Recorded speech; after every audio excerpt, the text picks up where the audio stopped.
Hello my viewers, नमस्ते। कभी corner में आपका स्वागत है। आज फिर से मैं एक और रेसिपी लेकर आई हूँ।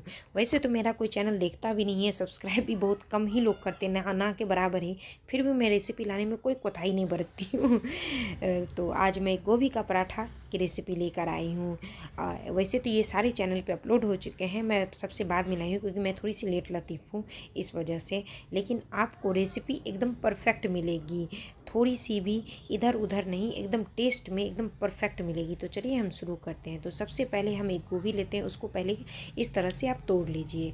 आप ऐसे भी आप इसे कद्दूकस कर सकते हैं, लेकिन उसमें बड़े बड़े कीड़े रहते हैं या छोटे छोटे कीड़े रहते हैं। इसे तोड़ लीजिएगा तो आसानी होगी उसे देखने में। तो देखिए हमने सारे गोभी को तोड़ लिया है। अब इसे हम कद्दूकस करेंगे। आप हमने पहले से ही गोभी को वॉश कर लिया। अगर आपने वॉश नहीं किया हो तो इस टाइम पे आप वॉश कर लें। तो हमने यहाँ पे एक प्लेट लिया है और एक ग्रेटर लूँगी। देखिए इधर से हम करेंगे, और पतली वाली से बिल्कुल भी मत करिएगा। पतली वाली से करिएगा तो एकदम चिपचिपी बहुत ही बेकार बनेगी। मोटी वाली से करिएगा तो एकदम खिली खिली बनेगी आपके पराठे, और बहुत ही टेस्टी भी लगेंगे, खाने में भी अच्छे लगते हैं क्योंकि उसके चंक्स मुँह में आएंगे तभी तो पता चलेगा कि आप गोभी के पराठे खा रहे। नहीं तो पता ही नहीं चलेगा आप गोभी के पराठे खा रहे हो या फिर आलू के पराठे खा रहे हो या क्या खा रहे हो। तो देखिए हमने यहाँ पे सारे गोभी को कद्दूकस कर लिया। देख रहे हैं ना कितने मोटे मोटे इसके चंक्स, इतना रहने चाहिए। अब इसमें हम थोड़ा सा नमक डाल देते हैं क्योंकि इसमें बहुत सारा मॉइस्चर रहता है, तो उसे हमें निकालना होगा, तभी तो आपके गोभी एकदम खिले खिले रहेंगे। तो इसे अच्छे से मिक्स कर लीजिए और नमक को अच्छे से मिक्स कर लीजिए गोभी में, और फिर इसे 10 से 15 मिनट के लिए इसे साइड करके रख लेते हैं। तब तक हम चलते हैं मसाले। इसके लिए एक बेहतरीन मसाला बनाएंगे जो आपकी गोभी के पराठों में चार चांद लगा देगा। तो हमने यहाँ पे 2 चम्मच जीरा लिया है, 1 चम्मच हमने मरीच लिया है, और 3 चम्मच हमने धनिया लिया है। इसे हम थोड़ा सा चला लेंगे। इसमें हम 2 सूखी हुई लाल मिर्च भी ऐड करेंगे। वो बिल्कुल ही ऑप्शनल है, अगर आपको मन है तो ऐड करिए, नहीं मन है तो मत ऐड करिए। अगर आप तीखा पसंद करते हो तो ज़रूर ऐड करिए, नहीं तो मत ऐड करिए। अब इसे हमने भून लिया है मीडियम फ्लेम पे। अब हम गैस को ऑफ कर देंगे और इसे ठंडा होने के बाद हम कूट लेंगे। तो देखिए ठंडा हो गए हैं हमारे सारे भुने हुए मसाले। तो अब हम इसे कूट लेंगे। और हमें कूटना कैसा है, तो एकदम दरदरा, बारीक बिल्कुल भी मत कूटिएगा, मतलब दरदरा और बारीक के बीच का जो होता है ना, उतना हमें कूटना है, क्योंकि ज़्यादा रखिएगा तो मुंह में चंक्स आएंगे तो वो बिल्कुल भी अच्छे नहीं लगेंगे मसाले, इसलिए। तो देखिए हम आपको इसे दिखाते हैं। तो हमने इसे कटोरी में निकाल लिया है, और देखिए कैसे हैं, ना ज़्यादा मोटे हैं और ना ही ज़्यादा एकदम एकदम दरदरे हैं, लेकिन ज़्यादा मोटे इसके चंक्स भी नहीं हैं। तो अब हमें चाहिए इसमें के लिए लहसुन, अदरक और हरी मिर्च। तो लहसुन को क्या कीजिए, ऐसे पहले थकूच लीजिए उसे, और फिर इसे काटिए। इससे जो लहसुन का जो एक फ्लेवर निकलता है, बहुत ही अच्छा फ्लेवर आएगा। अगर आप डायरेक्ट काटिएगा उससे भी फ्लेवर आएंगे, लेकिन इससे एक इंटेंस लहसुन का फ्लेवर आता है, बहुत ही अच्छा फ्लेवर आएगा। इसलिए जब भी आप लहसुन को काटें इसी तरह से थकूच लीजिए फिर काटिए। अब हमारी मिर्च को भी बारीक चॉप कर लेंगे, एकदम बारीक बारीक चॉप कर लीजिए। तो हमने यहाँ 2 हरी मिर्च को बारीक चॉप कर लिया है। थोड़ा सा धनिया को हम बारीक चॉप कर लेंगे।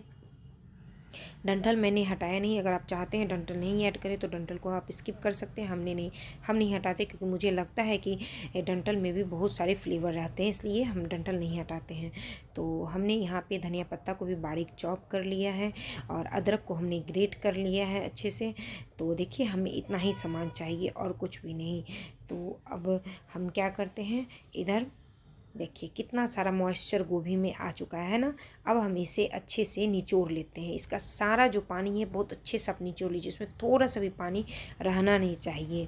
आप चाहें तो इसे मलमल के कपड़े में सारे गोभी को दे के और फिर अच्छे से निचोड़ सकते हैं, या फिर आप हाथ से, जैसे मैं निचोड़ रही हूँ, आप वैसे भी निचोड़ लीजिए। तो देखिए इस तरह से आप सारे गोभी को आप निचोड़ लीजिए। तो देखिए हमने सारे गोभी को एकदम अच्छे से निचोड़ लिया है। तो देखिए हमने यहाँ पे सारे गोभी को निचोड़ लिया। आप उस पानी को बिल्कुल भी मत फेंकिएगा, उससे हम आटा गूँथ लेंगे। और देखिए हमारे गोभी कितने खिले खिले हैं ना, बिल्कुल बिल्कुल भी मैसी नहीं है, एकदम खिले खिले हैं। अब हम इधर आटा गूँथ लेते हैं। तो हमने आटा में थोड़ा सा नमक दिया है, काला नमक हमने दिया है। काला नमक से बहुत ही अच्छा फ्लेवर आता है। आधा चम्मच अजवाइन को क्रश करके डाल दिया है। अब हम इन सभी को पहले आप थोड़ा सा ये जो पूरा पानी है आप ये डाल दीजिए, फिर थोड़ा थोड़ा पानी करके आप एकदम रोटी का जैसा डो तैयार करते हैं रोटी के लिए, वैसा ही आप डो तैयार कीजिएगा एकदम सॉफ्ट। देखिए अगर आपके पराठे मुलायम नहीं बनते हैं तो उसका एक रीज़न यहाँ भी है कि आप आटे जो गूँथते हैं वो हार्ड गूँथ देते होंगे इस वजह से। तो चलिए अब हम क्या करते हैं, गोभी को भून लेते हैं।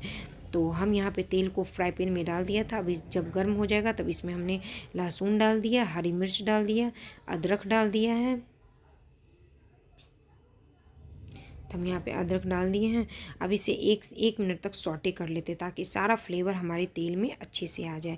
तो देखिए सॉटे हो चुका है। तो अब हमने यहाँ पे गलती से मसाला ऐड कर लिया। यहाँ पे आप ना पहले प्याज ऐड करें और फिर 1 मिनट तक भून लें तब मसाले ऐड करें। हमने यहाँ पे मसाला सारा ऐड कर लिया, थोड़ा सा हल्दी पाउडर, उसका कलर को थोड़ा सा और इन्हेंस करने के लिए हम प्याज भूल चुके थे इसलिए मैंने इस टाइम भी प्याज ऐड किया। कोई दिक्कत नहीं है क्योंकि प्याज को हमें एकदम क्रंच ही रखना है ना, इसे बिल्कुल भी सब्जी की तरह तो भुनना नहीं था, इस वजह से मुझे कोई दिक्कत नहीं आई। आप उसी टाइम भी ऐड कर सकते हैं। अब इसमें हमने 1 चम्मच भर के चाट मसाला दे दीजिए, या फिर अगर आपके पास चाट मसाला नहीं हो, आमचूर पाउडर हो, तो आप आधा चम्मच आमचूर पाउडर भी डाल सकते हैं। तो इन सभी को हमने अच्छे से मिक्स कर लिया है। अब इसमें गोभी को हमें डाल देना है। आप ज़रूरत से ज़्यादा मत भूनें क्योंकि मसाले ऑलरेडी भुने हुए हैं, उससे टेस्ट बहुत कड़वा हो जाएगा भूनिएगा तो, इसलिए मसाले को बिल्कुल भी नहीं भूनना, बस मिक्स कीजिए और गोभी को इसमें डाल दीजिए। अब इस टाइम जो है वो फ्लेम को बिल्कुल हाई रखें, हाई फ्लेम पे 1 मिनट तक हमें गोभी को भूनना है। हमने अभी तक इसमें नमक नहीं ऐड किया, इस बात का ध्यान दीजिएगा। तो अब हम इसमें सबसे लास्ट में नमक ऐड करेंगे और फिर धनिया का पत्ता भर के ऐड कीजिए, बहुत ही अच्छा फ्लेवर आता है इससे। हमने बहुत सारा धनिया का पत्ता इसमें डाल दिया। अब इसे हाई फ्लेम पर आप 1 मिनट तक चलाइए, बस बंद कर दीजिए। इसे बिल्कुल भी पकाना बिल्कुल भी नहीं है, इसलिए हाई फ्लेम पर करिए, इसका जो भी थोड़ा बहुत मॉइस्चर होगा वो भी ख़त्म हो जाएगा। अब इसे हम एक बॉल में निकाल लेते और एकदम इसे ठंडा होने दीजिए। जब भी आप पराठा बनाएं एकदम ठंडा होने दीजिए तभी बनाइएगा, नहीं तो फिर पराठे आपके बनेंगे ही नहीं अच्छे से और फैलेंगे भी नहीं। तो देखिए अब इसे आप ठंडा कर लीजिए तब हम बनाएंगे। इधर हमने आटों की लोई काट ली है। देखिए आटा हमारा कितना सॉफ्ट है, इतना ही सॉफ्ट जैसा आप रोटी के लिए आटा तैयार करते हैं एकदम एग्जैक्ट वैसा ही आप आटा तैयार कीजिएगा, तभी आपके पराठे एकदम सॉफ्ट बनेंगे, फूले फूले भी बनेंगे, बहुत ही सॉफ्ट बनेंगे, फूलेंगे आप। अब हम क्या करते हैं, एक लोई लेते हैं और इसको कटोरी का शेप देते हैं। आप एक उंगली को अंगूठा को रखिए बीच में, फिर घुमाते जाइए, इससे कटोरी का शेप आ जाएगा।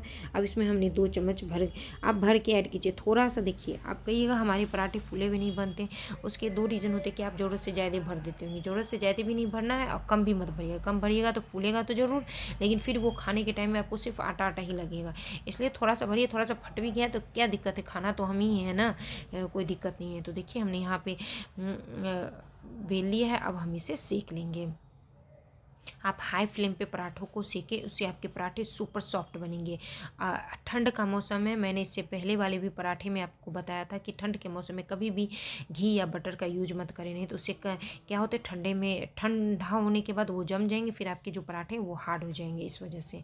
तो फिर आपको गर्म करना पड़ेगा, या फिर आप ऑयल यूज करिएगा तो आपके पराठे लंबे समय तक सॉफ्ट ही रहेंगे, आपको बार बार गर्म करने का ज़रूरत नहीं पड़ेगा। तो देखिए हमारे यहाँ एक पराठे बन के रेडी हो चुके हैं। फिर इसी तरह से हम दूसरे पराठों के भी बना लेते हैं। तो हमने यहाँ पे ये मेरी बेटी के लिए तो इसलिए थोड़ा सा हमने कम भरा था, क्योंकि उससे ज़्यादा भरे पराठे देंगे तो वो खाएगी भी नहीं, क्योंकि हल्की तीखी भी तो है इस वजह से। तो हमने यहाँ पे पराठों को बेल लिए हल्के हाथों से। पराठों को जब भी बेलिए हल्के हाथों से बेलिए, एकदम टाइट हाथ से बिल्कुल भी मत बेलिए, हल्के हाथों से बेलिए और फिर इसे एकदम हाई फ्लेम पे सेकिए, इससे आपके जो पराठे एकदम सॉफ्ट बनेंगे। आपको अगर मेरी रेसिपी अच्छी लगी हो तो please like share and subscribe ज़रूर करिए। आप लोग सब्सक्राइब भी नहीं करते हो, लाइक भी नहीं करते हो, लाइक तो कम से कम कर दिया करो मेरी मेहनत के लिए। तो देखिए हमारे यहाँ पे सारे पराठे बन गए। आप टमाटर और धनिया की चटनी के साथ सर्व